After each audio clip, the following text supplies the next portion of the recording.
if you are not connected with yourself on a deeper level, you are just wasting your time.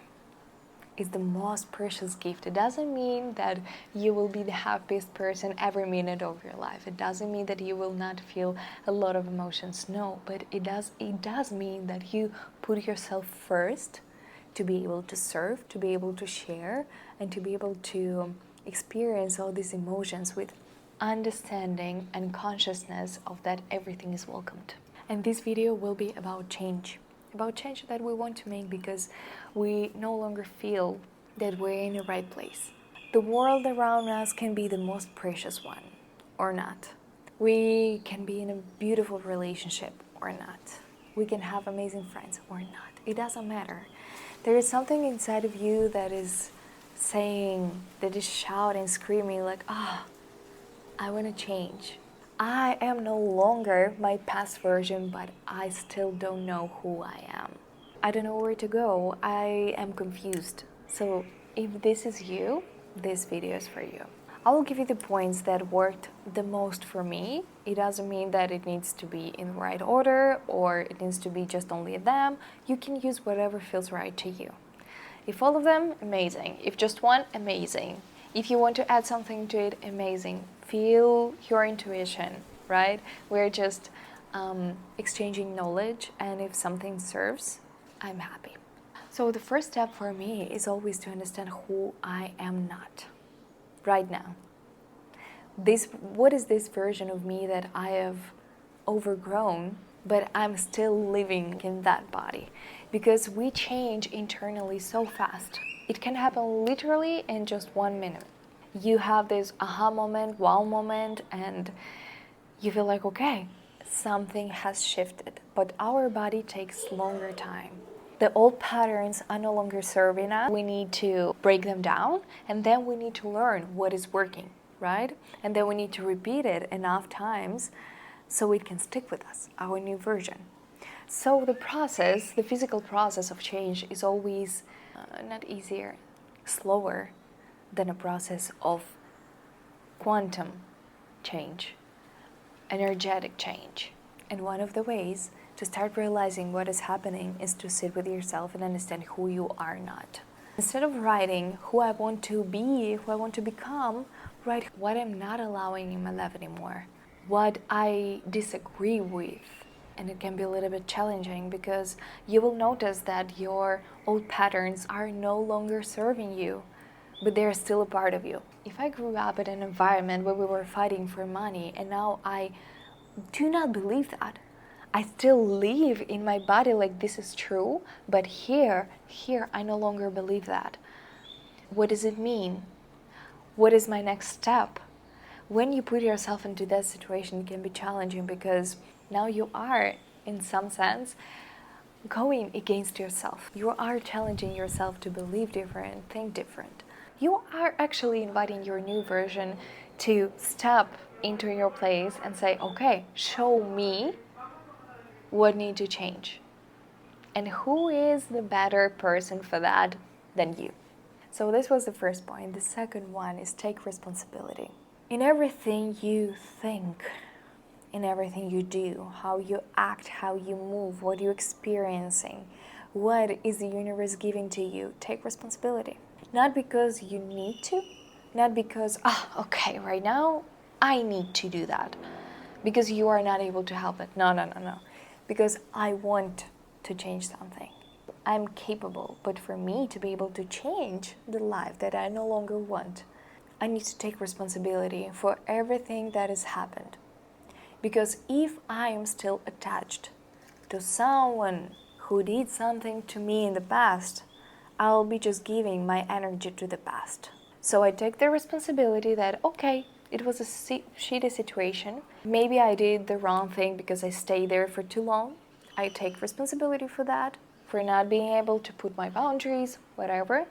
And I take my energy back and I'm using this energy towards my new self. This is what a responsibility is. It's not shaming or blaming other people because they're not capable of something or to give you something that you want. It's not their work to do. It's your responsibility to fulfill your needs, your dreams. Imagine if you're just sitting in the chair and all the people around you are working hard to make your dreams come true. And you're just sitting and doing nothing. Is it fun? Is it interesting? And then you have everything that you wished for. And that's it. Have you learned? Have you evolved? Have you experienced? No. You were just sitting. Your experience was sitting your whole life in the same chair and looking how other people create things. But this is why we get disappointed.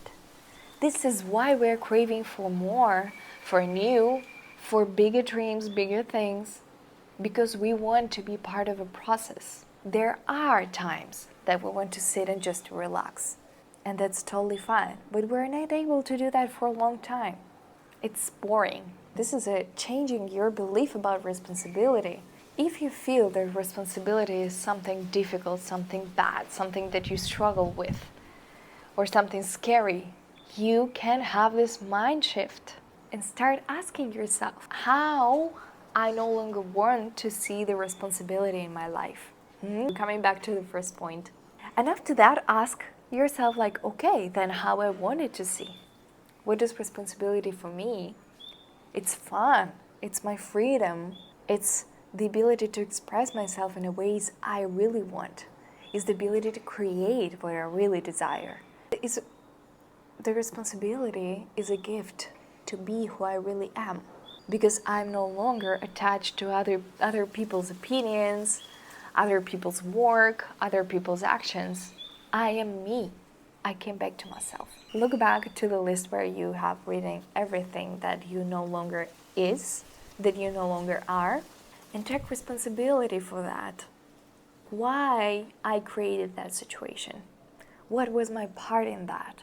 Take the responsibility and tell yourself, I am able to change that, no matter what other people did to me, no matter how other people or situations made me feel. I can literally just switch it right here, right now, and no longer be attached, no longer be angry, ashamed, sad. I can just be happy because of all of that happened to me, because I decided to do that. I decided to be that. Or just not being attached if something really bad happened. You have the power of that decision, and this is your responsibility. I love it. I just love it.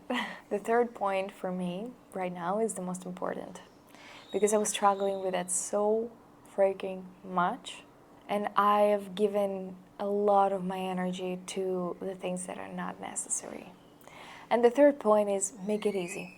Make it easy in everything you do. Is there something you are trying to do and you put a plan, right? You develop a plan of hundreds steps because it makes you feel like, oh my gosh, I have a lot to do and I will be so proud of myself if I do that. Make it easy. Make it simpler. There is no need for you to put yourself in that position. You don't need to hustle and to struggle if you don't want to. You can still put the best you can into what you want to create, into what you share. But you don't need to make it difficult. Just sit with that. For me, it's not working in a way that I understood that once and it worked forever. No, I need to remind that to myself each time, because I'm the person who overcomplicates things. Because I think that it adds to my productivity and it adds to my value, right? Just to make chicken soup. Can do it quickly? No. No. I need to find the best recipe. And if I change something in this recipe, and I'm asking different people, how you like the chicken soup and how you like chicken soup and what is your opinion on the best chicken soup. So I try to combine all these things and I create unnecessary steps instead of just asking Google, what is the best recipe you can recommend to me to make in chicken soup? I have these ingredients, make it work. And do the freaking chicken soup.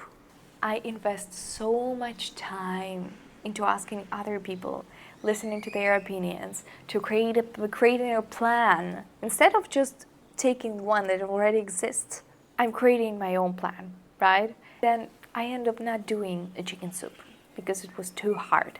Or if I do it and I spend my whole day just preparing a chicken soup, I feel exhausted. And when I realized that, I said to myself, oh my gosh. So there is no need to overcomplicate a business? No.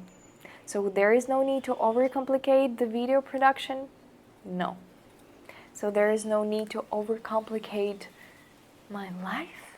Actually, this is something with what I needed to sit with. Because when I wasn't doing too much, I was feeling that I was useful. For me, that was a lesson. If I can do something quick and simple, does this mean that I am not enough? Or does this mean that I'm actually very capable of doing it very fast and in the best way possible for me, in the simplest way? If I choose the easy way, am I a cool girl or am I a lazy one? And I still need to remind that to myself. Because first it was about work, then it was about partnership, then it was about family, then it was just about myself. You know, like when I get to the first layer of that, of course I will have that in different areas in my life if I have it with myself. If I expect from myself to be the perfect woman, of course I will expect everybody else or everything else to be perfect in my life. So just sit with it.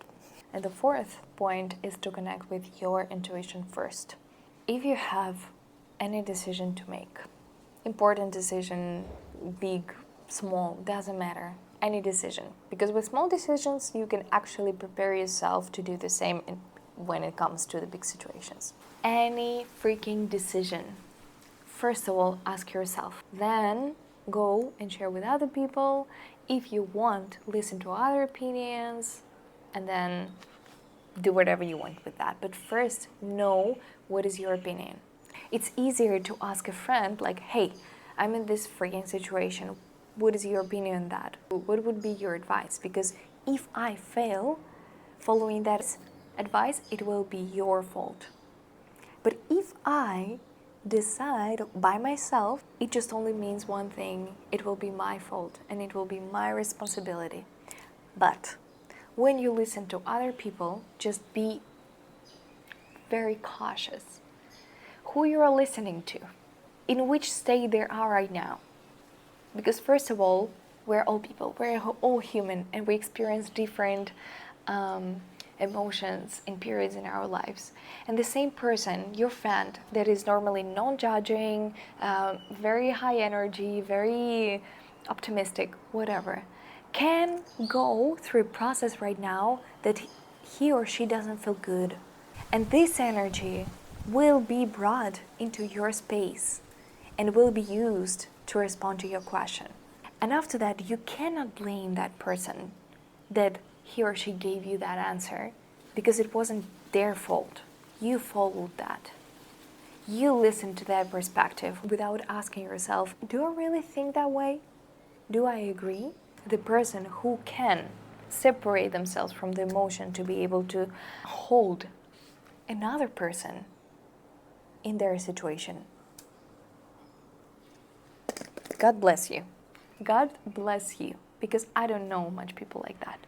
So coming back to the point of the fourth step is that I invite you to first ask yourself, what is your opinion? Raw. It can be raw, it can be not very clear, it can be challenging, whatever. What is your truth? Right now, what do you feel? How you feel it? If there were no one around you, what would you do? If there were no one to ask, what would be your decision at that moment? After you sit with your answer and you have it, you then can go and ask other people, because then you will compare, at least compare your opinion with someone else's. It won't be just searching like, hey, for an answer, please someone resolve my situations because I don't want to deal with that. No, first try the best you can and then seek for help. And there is so much magic in that, in connecting with yourself, in taking responsibility, in honoring your energy, your intuition, your emotions, being conscious. It's freedom. And this is how I have changed my life so many times, because these points were always around me. These were the uncomfortable conversations with myself that I was having all these times. But that made me actually change something. Because every time I sat and just to write how I want to be, how I envision myself, creating vision boards about something without going through these steps, it was useful. Because I was still in my past mindset. I was still acting. My body was acting from a past life. And while my mind was just like exploring, like, oh my gosh, how I want to be. So there was so much distance between who I want to be and who I am. And I didn't know how to actually make this distance smaller. Because this is how you become your new version. You dream big, but now you're here, and then you start taking steps. So you get closer to this, right? And when you're like that, in this moment you start thinking like, oh my gosh, I can even think bigger, right? And then you go steps, and it's always a process like that. But you need to do the steps. And the only person who can do that is you, by taking your responsibility on that. And this is magical. Please do that. Change that mindset of responsibility is difficult. Responsibility is freedom. Responsibility is my gift. Responsibility is everything I have, because this is my life. I guess this is it. Thank you for listening. I hope that something helped you. I don't want to give you any guides. I don't want to sell you nothing. Just enjoy this video, and I hope it helps. And I will keep creating my community of gorgeous women, because this is what I'm envisioning to do. If you want to be part of the process, just follow my Instagram. I will put it down, or this YouTube, because I will upload more videos. I'm switching also to the English content. I'm Russian. I lived 7 years in Mexico, currently in Tulum. I'm much more fluent in Spanish than in English. So for me, it's a big new step to speak in English. I do a lot of mistakes, but that's okay. I don't care because it's not that bad. So I'm in a process of switching languages, to being open with who I am now and with who I'm becoming. So be kind. I love you. And see you in the next videos.